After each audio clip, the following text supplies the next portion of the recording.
এইটো নিউট্ৰেল হা, এইটো নিউট্ৰেল আছে। একত লগাবলৈ হ'লে মোৰ ফালে আনিবা, আগলৈ ঠেলি দিবা, 1 নম্বৰ লাগিব।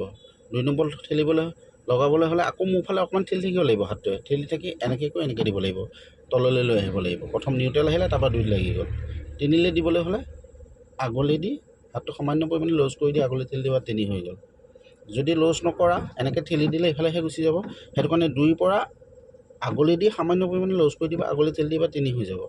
সেই ৰাস্তাটো নিজে নিজে লয়, খালি আমি জাষ্ট ঠেলি পেলাই লগাই দিলেই হ'ল। 4লৈ আনিবলৈ হ'লে একো কৰিব নালাগে, 4টো চবতকৈ ইজি। খালি তুমি 3ৰ পৰা পিছলৈ ঠেলি দিয়া, 4 হৈ যাব। যদি 4ৰ পৰা ব্ৰেক মাৰোঁতে কিবা কাৰণত আকৌ 2লৈ আহিবলগীয়া হয়, তেতিয়াহ'লে আগলৈ দি এনেকৈ দি তললৈ দিব লাগিব।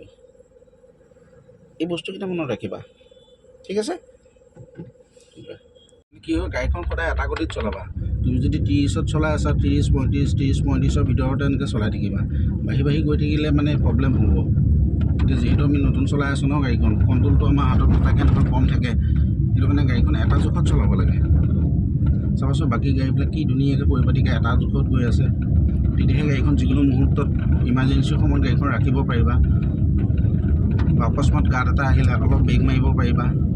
যদি স্পীড বাঢ়ি বাঢ়ি গৈ থাকে তেতিয়া তোমাৰ হাতত গাড়ীখন নাথাকিব, তোমাৰ কণ্ট্ৰল কৰিবলৈ প্ৰব্লেম হ'ব, গম পাইছা।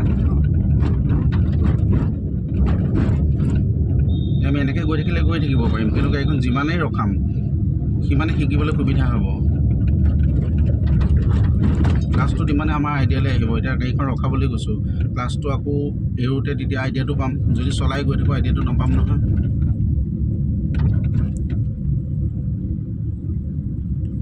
বেগলৈ ভৰি আনা, 10 তললৈ অহাৰ লগে লগে ক্লাছ ধৰা, ৰখিছেনে গাড়ীখন ধুনীয়াকৈ। এই গছজোপা তলত আমি গাড়ীখন ৰাখিম। 3 নম্বৰত আছে, প্ৰথমতে বেগত ভৰি আহিব। নহ'ল নহয় ৰখোৱাটো, নহ'ল কাৰণে গাড়ীখন বন্ধ হৈ গ'ল, গম পাইছানে। 3 নম্বৰত আছে, প্ৰথমতে কি কৰিব লাগিব, প্ৰথমতে বেগত ভৰি আনিব লাগিছিলে, হয়নে নাই। তাত ৰখিম, এটা ডিষ্টেঞ্চ মেইনটেইন কৰি ল'বা যে তাত গাড়ীখন ৰখিব। প্ৰথমতে এক্সেলেটৰৰ পৰা ভৰিটো এৰি দিবা, বেগলৈ আনিবা, লাহে লাহে বেগটো প্ৰেছ কৰিবা। যেতিয়াই 20 তললৈ গুচি আহিব গাড়ীখন, তেতিয়া আকৌ ক্লাছটো ধৰিবা, নহ'লে গাড়ীখন ষ্টাৰ্ট বন্ধ হৈ যাব। মানে যিটো গিয়াৰত থাকোঁ তাৰপৰা 10 তললৈ আহিব নোৱাৰিম। 3 নম্বৰ গিয়াৰটো 30ত লগাইছিলোঁ নাই, 30ত লগাইছোঁ। 30ৰ পৰা 10 তললৈ নাহিলে ক্লাছ ধৰিব নালাগে। আমি যিহেতু গাড়ীখন ৰখামেই, ব্ৰেকটোতো মাৰি যাব, ব্ৰেক মাৰাৰ লগে লগে গাড়ীখন স্পীডটো লাহে লাহে লাহে লাহে আহি 20ৰ তললৈ গুচি আহিব। 20ৰ তললৈ অহাৰ লগে লগে ক্লাছ ধৰিব লাগিব। ক্লাছ ধৰি লাহেকৈ বাকীখিনি ব্ৰেক মাৰি দিলে গাড়ীখন ৰখি যাব, গিয়াৰটো 3তে থাকিব। আকৌ যেতিয়া আমি গাড়ীখন যাম তেতিয়া আকৌ একলৈ আনিলেই হ'ল। প্ৰথমবাৰ আমি ধুনীয়াকৈ ৰাখিলোঁ, এতিয়া অকণ খেলি মেলি কৰিলোঁ ন। আকৌ ট্ৰাই কৰা। 1, 2ত গাড়ীখন শ্ল' হৈ থাকে ন, যেতিয়াই গাড়ীখন শ্ল' থাকিব তেতিয়াই প্ৰথম ক্লাছ পাত ব্যৱহাৰ হ'ব। এতিয়া 1ত থকাৰ কাৰণে আমি গাড়ীখন ৰখাবলগীয়া হোৱাহঁতে হ'ল যে, সেইটো কাৰণে আমি প্ৰথমতে ক্লাছ দবালোঁ, পিছত ব্ৰেক মাৰিলোঁ। যদি প্ৰথমতে ব্ৰেকডাল মাৰি দিলোঁহেঁতেন গাড়ীখন বন্ধ হৈ গ'লহেঁতেন। 1, 2ত গাড়ীখন শ্ল' হৈ থাকে, সেইটো কাৰণে প্ৰথমতে ক্লাছ ধৰিবা, তাৰপিছত ব্ৰেক দবাবা।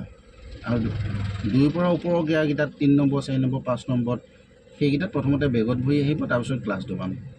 ক্লাছ কেতিয়া দবাম, যেতিয়া আমাৰ প্ৰয়োজন হ'ব। কেতিয়া প্ৰয়োজন হ'ব, যেতিয়া আমাৰ 10 তললৈ আহিব, প্ৰতিটো ঘাটৰ পৰা, প্ৰতিটো গিয়াৰৰ পৰা। এতিয়া 4 নম্বৰটো 40ত লগাম, যদি ব্ৰেক মাৰিবলগীয়া হয়, ব্ৰেক মাৰিলে যদি 30ৰ তললৈ নাহে, 30ৰ পৰা 40লৈ 10 থাকে ন, এই 10টো তললৈ যদি নাহে তেতিয়াহ'লে ক্লাছ ধৰিব নালাগে, আকৌ যাবগৈ পাৰিম। এতিয়া আমি 1 নম্বৰ 2 নম্বৰত গাড়ীখন আছিলে, 1 নম্বৰতে আমি অকণমান আগুৱালোঁ, আকৌ ৰখাবলগীয়া হ'ল। প্ৰথমতে ক্লাছে ধৰিব লাগিব, ব্ৰেক ধৰিব নোৱাৰিবা। প্ৰথম ক্লাছ ধৰি তাৰপিছত ব্ৰেক মাৰিব লাগিব, ঠিক আছে।